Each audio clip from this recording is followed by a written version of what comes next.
Well, this is Tanveer Muhammad Masood once again, and today I would talk on a very important issue, another important issue and subject. This is an important topic, and it's about superstition, witchcrafting, and black magic.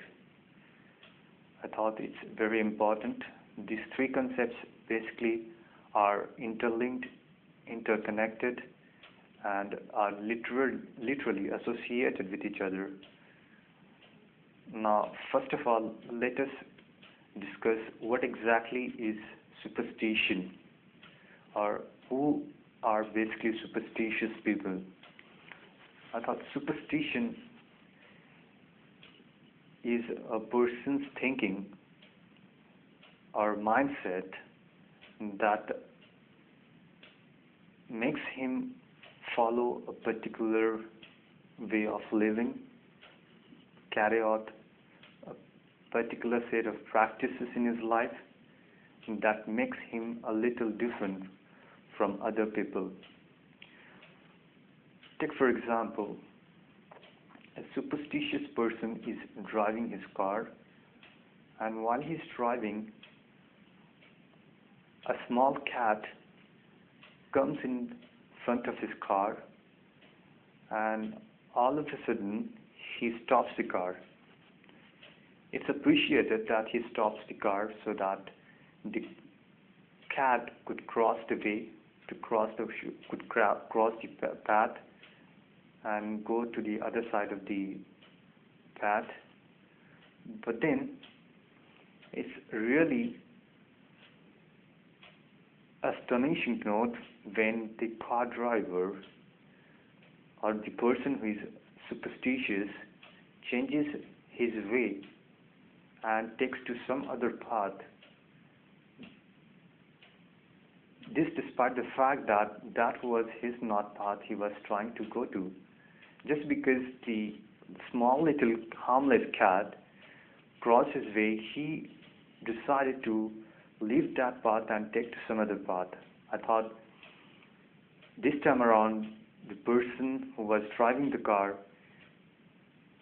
is, or rather was, being superstition.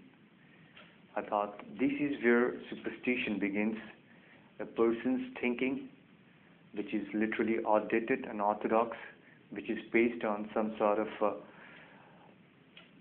tale saying or soothsaying sort of concepts.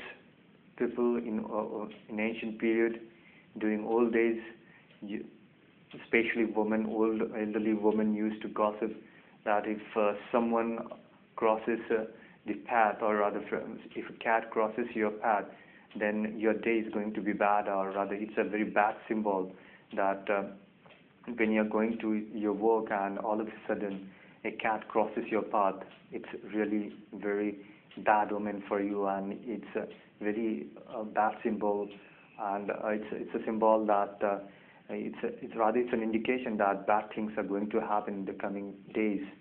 I thought it's really very superstition thinking, and such thinking are basically very deplorable and condemnable, because we live in an era where we are one of the fastest growing economy in the world, and in such an era, we don't ever expect to be falling to victim to such outdated concepts and thoughts. Now we come to the second concept, which is witchcrafting. Now, what exactly is witchcrafting? Well, as we all know that witchcrafting is basically a practice by certain people which is at times seen to be very devilish and evilish in nature, which involves certain strange practices, certain strange verses are recited at times by people who take to such witchcrafting methods. What they do is that they try to make the other person fall to a receiving end by following or by taking up certain strange and weird practices such as we all know that in older days there used to be a practice of putting a needle inside a lemon. At times, people used to pierce a needle inside the head of a doll.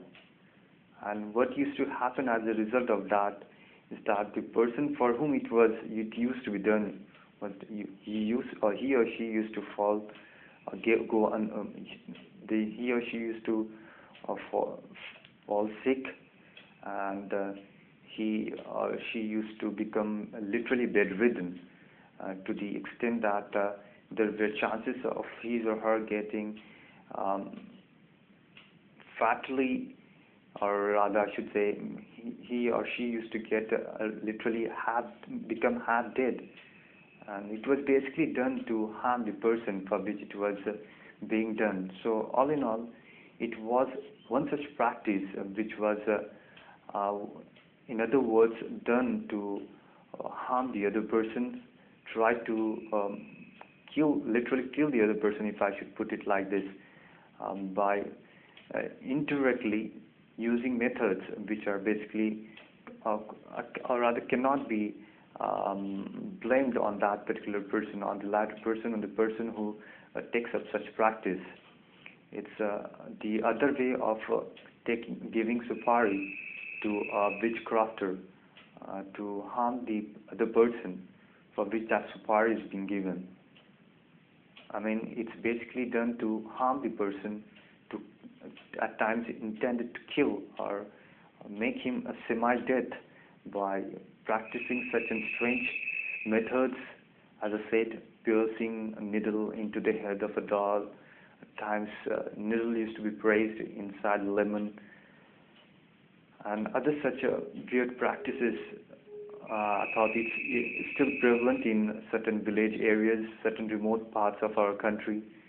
It's still prevalent in rural areas as well, where there are very little people, where the population is very scant. Even educated people at times take up such methods of harming their rivals, their opponents. It's basically done by women. I thought they have this knack of taking up such costly practices at times, and it's basically done to harm the other person. As I said, witchcrafting can be very fatal at times.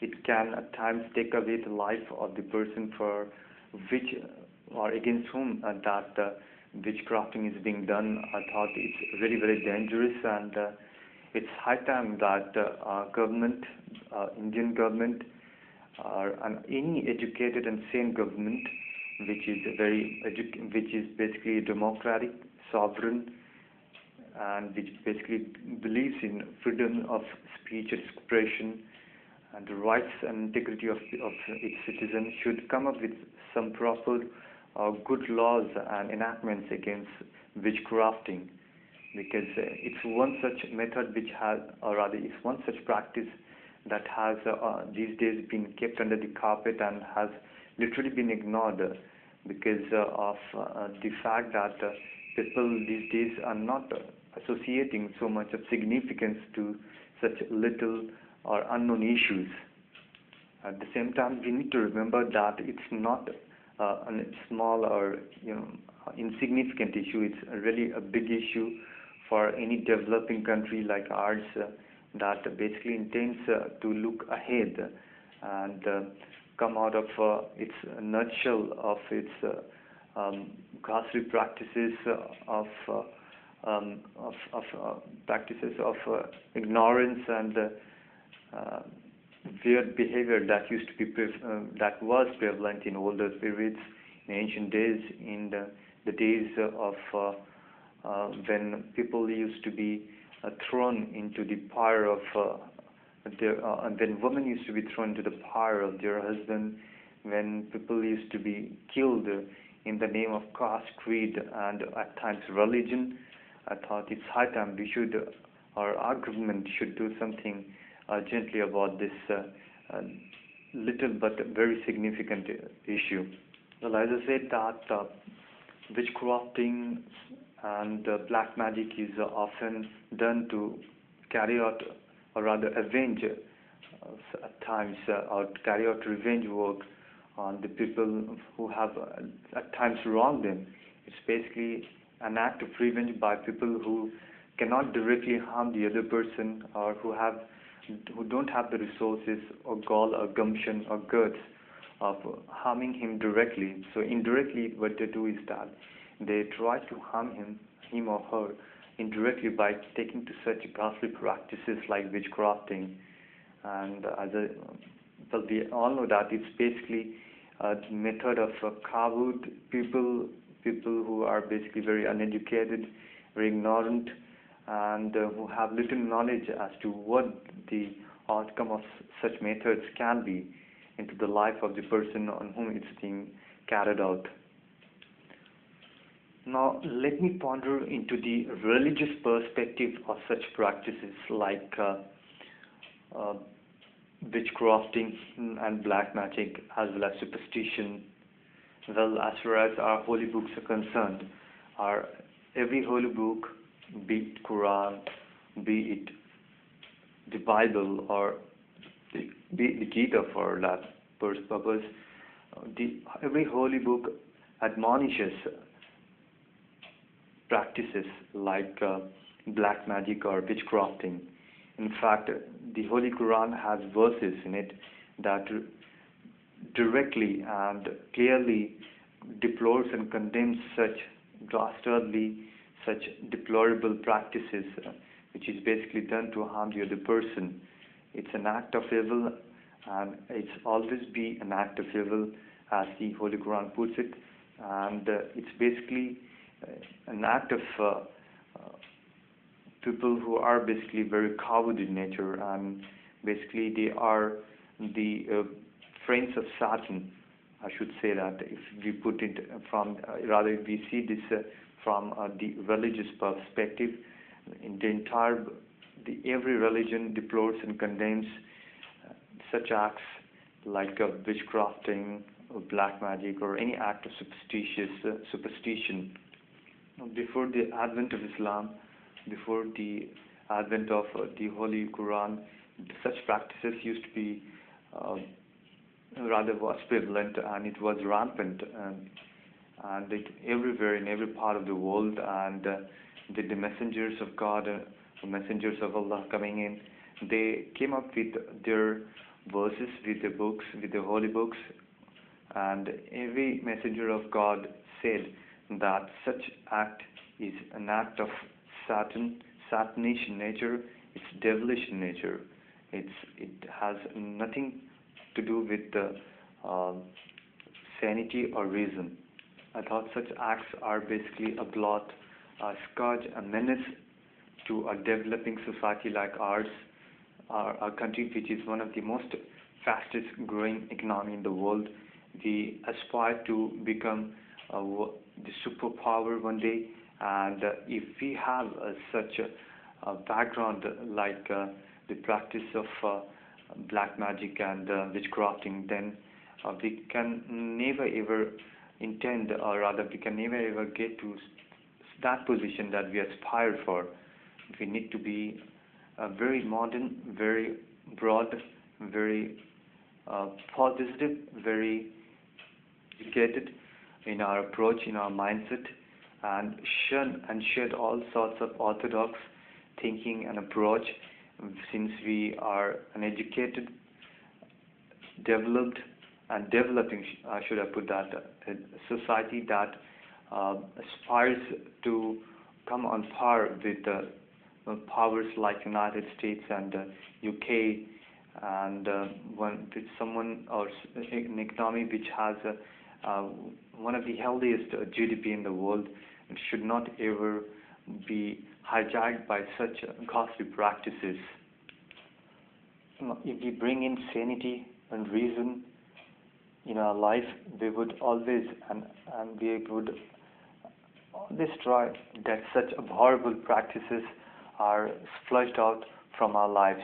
Thank you very much.